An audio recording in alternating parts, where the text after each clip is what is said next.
አሜሪካን ሀገር እንደሄድኩ መጀመሪያ ያረፉት ጓደኛዬ በየነ ቤት ነበር። ጓደኛዬ ባለ 2 መኝታ ቤት አፓርታማ በዱቤ ገዝቶ አንዱን መኝታ ቤት ለአንዱ ኤርትራዊ አከራይቶታል። ኤርትራዊ ሲገባ ለ3 ወር ቆይቼ እወጣለሁ፣ የራሴን ቤት እከራያለሁ ብሎ ነበር። 3 ወሩ ሲያልቅ አልወጣም። ጭራሽ አንዲት የጅቡቲ ሴት ጠብሶ ማመላለስ ጀመረ። ብቻ ቤቱን ባንዴ የአፍሪካ ቀንድ አደረገው።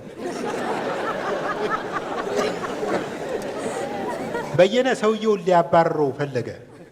ግን ቅልህን፣ ጨርቅህን፣ ክራርህን ደጋግመህ ውጣልኝ ሊለው ፈልጎ አልቻለም። አሜሪካ ሀገር የተከራይ መብት ከአከራይ እኩል ነው። ያለው መፍትሄ አሜሪካ ሕግ የማይባንንበት ጫና መፍጠር ነው። አንድ ቀን ከምኝታ የተነስቼ ሳሎን ውስጥ ባለው የምግብ ጠረጴዛ ላይ ተመቻቸው። በየነ ከፍሪጅ ቆንጆ ፍርፍር አወጣ። ቁርስ እንደጨረስን እንዲህ ባለሙያ አትመስለኝም ነበር አልኩት። ቁርስ ማቀራረብ ላይ እንጂ መስራት ላይ እምብዛም ነኝ። አሁን የበላኸው ተከራዩ ልጅ አጽብሃ ለራሱ ሰርቶ ያስቀመጠው ቁርስ ነው። ኧረ በእናትህ ይደብራል ስለው ሰውየውን አማርሬ ለማስወጣት በማደርገው ጥረት ውስጥ ተሳታፊ በመሆን ደስ ሊል ይገባል። ከዚህ በማስቀጠል ደግሞ ማድረቂያ ማሽን ውስጥ ትቶት የሄደውን ቱታ ትለብሳለህ። ሌላው ጓደኛዬ እዚህ 22 ማዞሪያ አካባቢ የሆነ ደሳሳ ጎጆ በመለስተኛ ዋጋ ተከራየና አሰማመረው። ቀለም አስቀባው። ከዚህ በፊት ያልነበረውን ኮርኔስ እና መስኮት አስገባለት። አንድ ቀን አከራዩ ሊጎበኙት መጡ። ቤቱ የገዛ ቤታቸው መሆኑን ለማመን 1-2 መነጽር መቀያየር ነበረባቸው።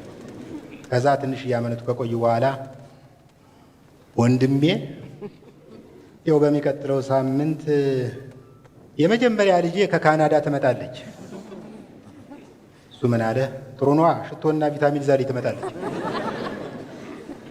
እኔ እንዲህ አይነት ችግር የለብኝም። የምኖረው አፓርትመንት ተከራይቼ ነው። በእርግጥ የህንፃው ባለቤት በቅርቡ ከቤቴ ግድግዳ አጠገብ ሌላ ህንፃ ማስገንባት ጀምሯል እና ህንፃው እስኪጠናቀቅ ፕራይቬሲ ከሚባለው ጋር ተፋትቻለሁ።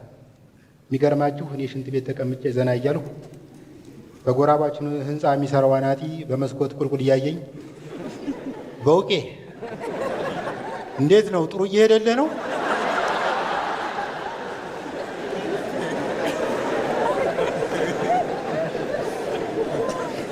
አሜሪካን ሀገር እያለሁ ብዙ ጊዜ ብቸኛ ነበርኩ እና ብቸኝነቴ ሲበረታብኝ የማደርገው የመጀመሪያ ነገር ወደ አበሻ ሰፈር ሄጄ ሰላማዊ ሰልፍ መሳተፍ ነው። ሰልፉ ላይ በርካታ ሰው ይኑር እንጂ የተቃዋሚ ይሁን የደጋፊ ለእኔ ልዩነት የለውም እና የሆነ ጊዜ ላይ አሜሪካ ሀገር ዲያስፖራው ቡድን ተሰብስቦ በዋይት ሀውስ ፊት ለፊት ዋይታና ተቃውሞ ያሰማል። ከመካከል የሰልፉ መሪ እስካሁን በአምባገነኑ መንግስት ላይ ያለንን ተቃውሞ ያቀረብነው በአማርኛ ነው። እንዳለመታደል ሆኖ የዚህ ሀገር ሴናተሮችና ጋዜጠኞች ጆሮአቸው የሚቆርጧቸው አማርኛ አይሰሙ። ስለዚህ በእንግሊዘኛ ተቃውሟችንን ማሰማት አለብን። ማን ነው ከመካከላችን እስካሁን የገለጽነውን ተቃውሞ በእንግሊዘኛ ቆንጆ አድርጎ የሚያቀርበው? ሁሉም እርስ በርሱ ተያየ። አንዳንዶች እንዲያውም በያዙት መፈክር ፊታቸውን ጋረዱ። ጎበዝ፣ ከኛ መካከል እንግሊዘኛ የሚችል የለም? ድንገት አንድ ሰውዬ እጁን አወጣና እንዲህ አለ፣ አምባገነኑ መንግስት እንግሊዘኛ የሚናገሩትን ለቃቅሞ ስላሰረብን እኮ ነው እዚህ ተቃውሞ ወጣን።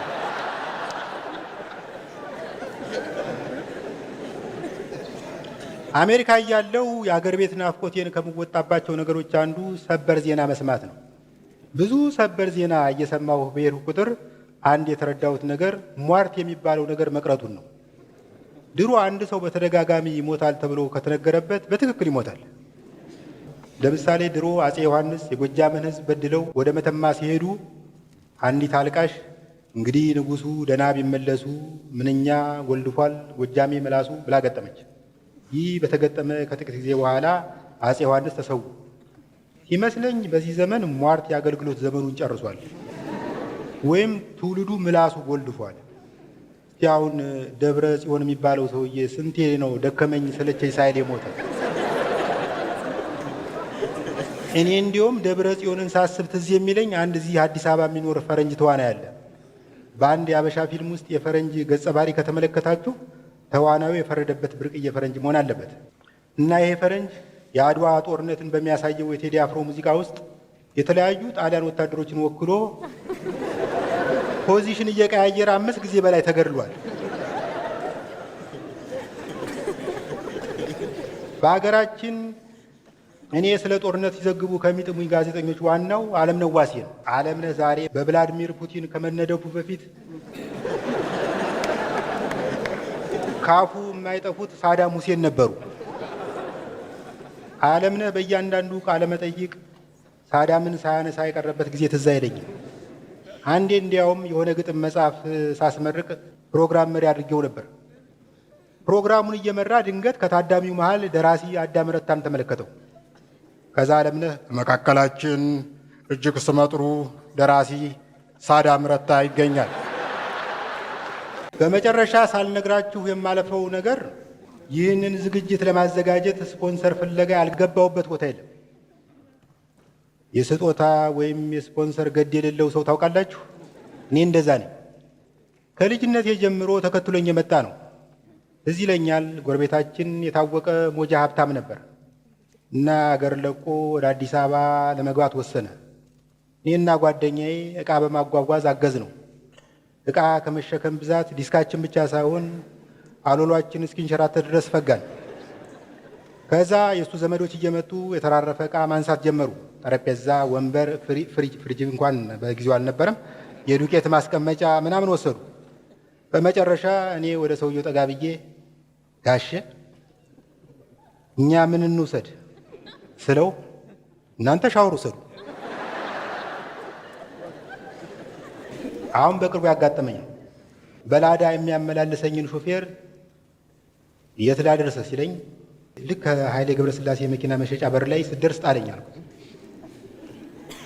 ከታክሲው ስወርድ በአጋጣሚ ኃይሌ በሩ ላይ ቆሞ በአንዱ ኤሌክትሪክ መኪና ላይ ትራንስፎርመር ምናምን እየገጠመ ነበር። ገና ሲያየኝ እኔ እምልህ እስካሁን በታክሲ ነው እንዲህ የምትጠቀመው አለኝ። አዎ። ኃይሌ ትንሽ ሲያስብ ከቆየ በኋላ አልፎ አልፎ በአውቶቡስ ተጠቀም፣ የምትጽፈው ነገር አይጠፋም።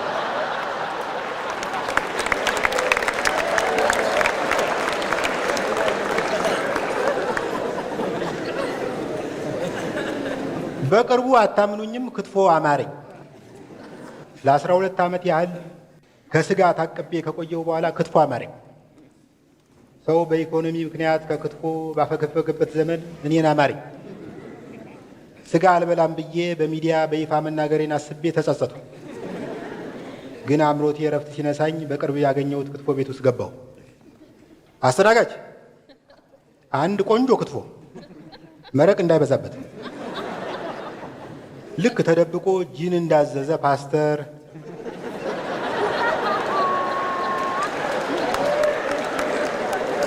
ወይም በነነዌ ጾም ላይ ጭቅና ጥብስ እንዳዘዘ ቄስ ዙሪያ ገባውን እየተገላመጠው ክትፎዬን በላው። ሂሳቡ ሲመጣ ሂሳብ አይመስልም። የሆነ መንግስት ከዓለም ባንክ ጋር የሚፈራረመው የንግድ ስምምነት። ያለችኝን ለመክፈል ስሞክር ትንሽ ብር ጎደለኝ። የሆነ 700 ብር ገደማ ጎደለ። ከዛ የሆነ ነገር ብልጭ አለልኝ። ድርግም እስኪል ድረስ አልጠበቅኩም። ባለቤቱ ባጠገቤ ሲያልፍ ጉራጌ ክልል ነው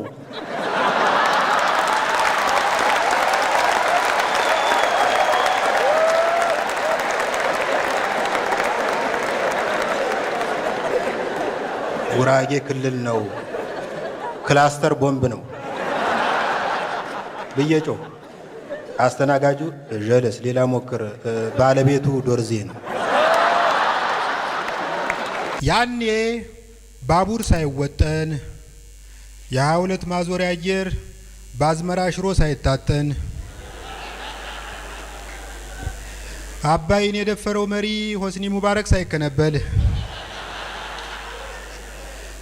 ታምራት ገለታ ቃሊቲን ሳይዳበል ታምራት ላይኔ ጌታን ሳይቀበል ከሀገር ወጣው።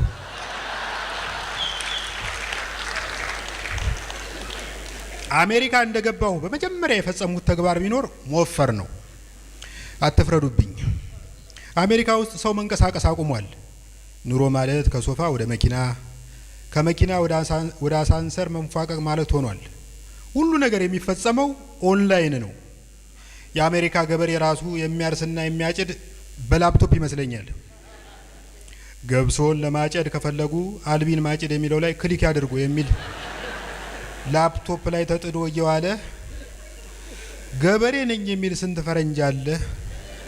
ሳልፈልግ ነው የገጠመብኝ። የሆነ ጊዜ ላይ በዩኒቨርሲቲያችን ውስጥ በሚገኘው ጂም ተመዝግቤ ስፖርት መስራት ጀመርኩ። መሮጫ ማሽኔ ላይ ዱብ ዱብ ዱብ ዱብ እያለሁ አጠገቤ ባለው ማሽን ላይ ከሚሰግረው ናይጄሪያዊ ጋር ሲያቀብጠኝ ራሴን አወዳደራለሁ። መጀመሪያ የብሔራዊ ስሜት እየገፋኝ ከአበበ ቢቂላ ሀገር መጥቶ እንዴት በቀላሉ ያለከልካል እንዳልባል ጥርሴን ነክሼ ይሄን ሩጫ አስነካሁት። እግርና ሳምባ ለብሔራዊ ስሜት ግድ እንደሌላቸው ያወቅኩት 20 ደቂቃ ከሮጥኩ በኋላ ነው። ሰው የአበበ ግዳይን ተሰጦ ይዞ እንደ አበበ ቢቂላ ካልሆንኩ ብሎ ይሟሟታል።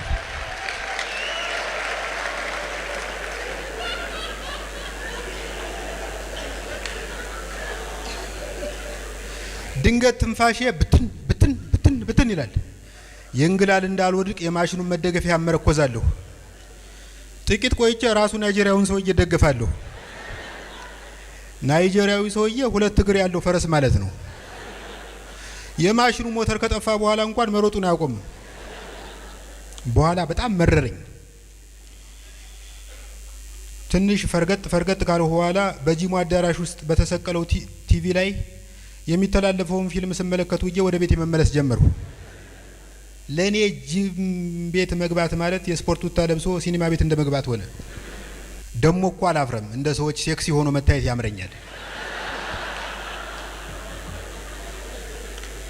ላፕቶፔ ላይ ቦርጭ የሚያጠፋ ሶፍትዌር ጭኜ ፎቶዎችን ሸንቀጥ እያደረኩ ፌስቡክ ላይ መለጠፍ ጀመርኩ።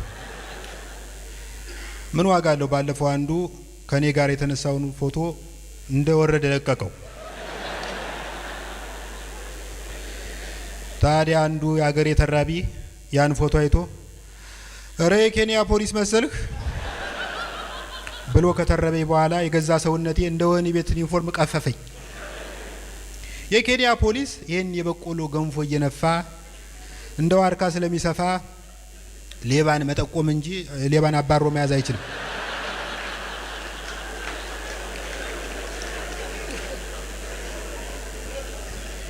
ምን ነው የማይመለከትህን የኬንያ ፖሊስ ላይ ችካልህ አለኝ አንዱ።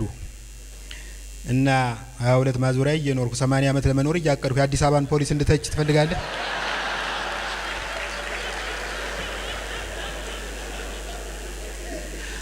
አገሬ በገባሁ በሳምንት ጊዜ ውስጥ 9 ኪሎ ቀነስኩ። ሸገር ውስጥ ያ ሁሉ ከብት እያለቀ ያ ሁሉ ስጋ እየተበላ ሰው የማይወፍርበት ምክንያት የገባኝ አሁን ነው። የአዲስ አበባ የኑሮ ውጣ ውረድ በራሱ የማይፎረሽበት ጅም ነው። መታወቂያ ለማውጣት የሆነ ቢሮ ሂድ፣ የሆነ ሴትዮ ትቀበልህና 2ኛ ፎቅ ሂደህ ክፈል ትልሃለች። እየተቅመደመድክ ትወጣለህ።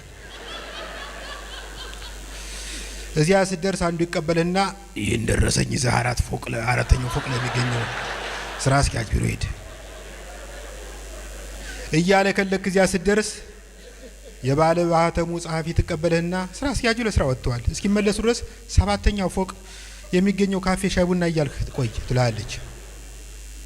የአዲስ አበባ ፎቅ ለወጉ ሊፍት ተገጥሞለታል። ግን ሊፍቱ ጥቂት ሰርቶ በመብራት ኃይል ስፖንሰር አድራጊነት ወደ ዕቃ መጋዘንነት ይቀየራል።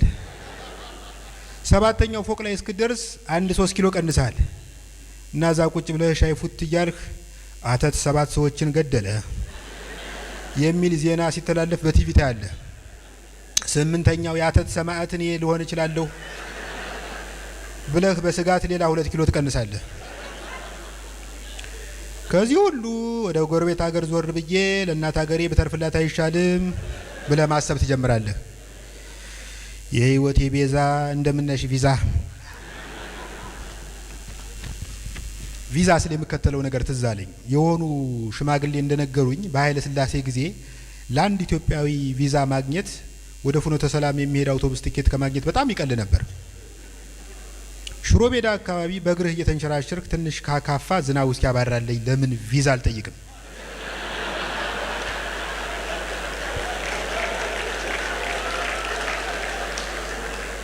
ብለህ ወደ አሜሪካ ኤምባሲ ጎራ ትላለህ። አምባሳደሩ በቢራቸው ተቀብለው አሪፍ ቡና እየጋበዙ ኩኪስ ገፋ እያደረጉልህ አንተ ወጣት ኢትዮጵያዊ ወደ አሜሪካ ለመሄድ ስለፈቀድክ በጆን ኤፍ ኬኔዲ ስም የተሰማኝን ደስታ ገልጽልሃለሁ። የማትቸኩል ከሆነ አንድ ጥያቄ ልጠይቅህ። ለመሆኑ ቪዛውን የት ላይ በመታል ትመርጣለህ? ፓስፖርት ላይ ወይስ የቀበሌ መታወቂያ ላይ? አለቀ። ዛሬ የኤምባሲ ጥያቄዎችን ምን ብለን ጠይቀን እንጣለው የሚሉ ነው የሚመስሉ። ለምሳሌ የቺስታ ሀገር ዜጎች እንደሆንና ገንዘብ ለመስራት እንደምንሄድ እያወቁ የባንክ ደብተራችን ለምን እንደሚጠይቁን አይገባኝም። የዛሬ ምናምን ዓመት ክበበው ገዳና ተስፋዬ ካሳ ከኤምባሲ ኤምባሲ እንከራተቱ ነበር። አንዴ ጀርመን ኤምባሲ ገብተው ጥያቄ በጥሩ መንገድ ሲመልሱ ከቆዩ በኋላ ተቀማጭ ገንዘብ ካላችሁ ልታሳዩኝ ትችላላችሁ ስትል ጠየቀች ጀርመኒቱ። ተስፍሽ ፈጠን ብሎ ጀርመን ደርሰን ስንመጣ ማሳየት እንችላለን።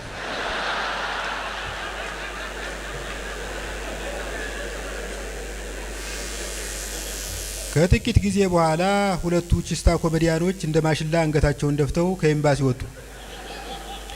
የአካባቢው ጎረምሶች ከበቧቸውና ሰጧችሁ? አዎ አለ ክበበው ገዳ አንገቱ እንደደፋ። ፓስፖርታችንን ሰጡን።